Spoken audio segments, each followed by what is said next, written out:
Among all of Alex's friends, Nicholas was the one I had been least familiar with. All I could really remember about him was that he had been the coldest and the most distant. With how much my face burned, I imagined the entirety of it was a bright cherry red color. I was so startled and awkward and horrified by what I'd done. And to whom? That words entirely failed me. I knew I should apologize or excuse myself or any number of other things. Yet when I opened my mouth, nothing eloquent came out.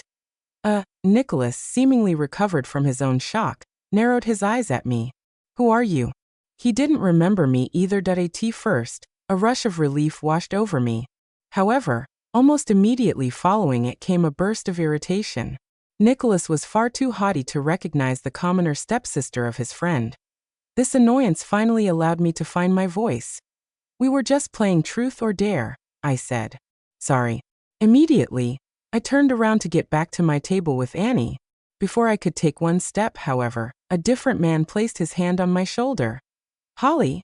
At once, a familiar, comforting scent enveloped me. I knew it at once, and quickly swiveled on my heel to face my stepbrother Alex. Finally, after 3 years away from him, he was here. We were together again. He'd changed some. Taller and broader now than the lanky teen he'd been. But his soft eyes were the same, as was that bushy brown hair, even if he styled it much shorter and sleeker now than he had in the past. Tears welled in my eyes, though I forced them back, unwilling to cry like this. I had no idea how he could always manage to make me feel so vulnerable in front of him, just with his presence. Some days it felt like he was the only person in the universe who could make me feel safe. Alex's own eyes started to fill with worry. He lifted his hand off my shoulder, drawing it very near my face as if he wanted to touch but held himself back. It hovered there instead, an inch away from my cheek. Why are your eyes red? Alex asked me. Then his gaze darkened as he glared at Nicholas. Did you bully her, Nicholas? Alex turned toward Nicholas, pulling me gently behind him, protecting me as he always had. Over Alex's shoulder, Nicholas gave me a teasing look, lifting one brow. Your little princess? How could I bully her? But she, on the other hand. Fear struck through me. Was he about to tell Alex what I'd just done? Worried he might twist the truth, or reveal too much of it, I grabbed Alex's arm, reclaiming his attention, and explained, this is all just a misunderstanding. I only came here to have a few drinks with Annie. I gestured toward the nearby table, where Annie sheepishly waved at Alex. Alex nodded in return. I guess I got a little emotional missing home, I said, hoping that would be enough of a reason to explain my near tears. Then I just happened to run into Nicholas when I was on my way to the bar. A line split Alex's brow as he listened to what I had to say. Turning his head toward Nicholas once more, he asked, Is this true? I knew Alex was testing Nicholas more than he was doubting me. If Nicholas had a different story than mine, he would be fiercely interrogated. Even so, from behind the safety of Alex's shoulder, I gave Nicholas the most wide-eyed pleading look I could muster. Please don't say anything, I hope that look said. Nicholas saw it, his gaze shifting from me to Alex. Then vaguely he started to smile. It was a dangerous look, with a glint in his eye, that sent a shiver down my spine. Well? Alex prompted. Is it true? Sure, Nicholas said. He'd agreed with me, done as I'd pleaded for him to do, and yet I didn't feel any better about it. The way he'd said it, and with that sharp smile, I felt like that agreement didn't come without some kind of as yet unknown cost to myself. The answer fully satisfied Alex though, who turned back to me. You didn't tell anyone when you were coming, Alex said. I could have come to pick you up. My heart melted at once. I'd avoided much communication with Alex these past few years. Finding him to be exactly the same as he had been when I left was a comfort to me. I'm all grown up now, Alex. I can take care of myself. He gave me a sad sort of smile. You'll always be my little sister. After a pause, he glanced away, adding, The family will always have rules for you. Let me grab my suitcase, I said. Rushing, I returned to my table with Annie. I left her some money to cover my half of the bill, and then gave her a quick but tight hug. I have to tell you something, she said, excitement in her voice. About that guy you kissed. Later, I promised. The last thing I wanted to talk about right now was Nicholas, especially with Alex waiting. Breaking our hug, I grabbed my suitcase and then wheeled it out to the curb in front of the pub. Alex was standing there by his sports car.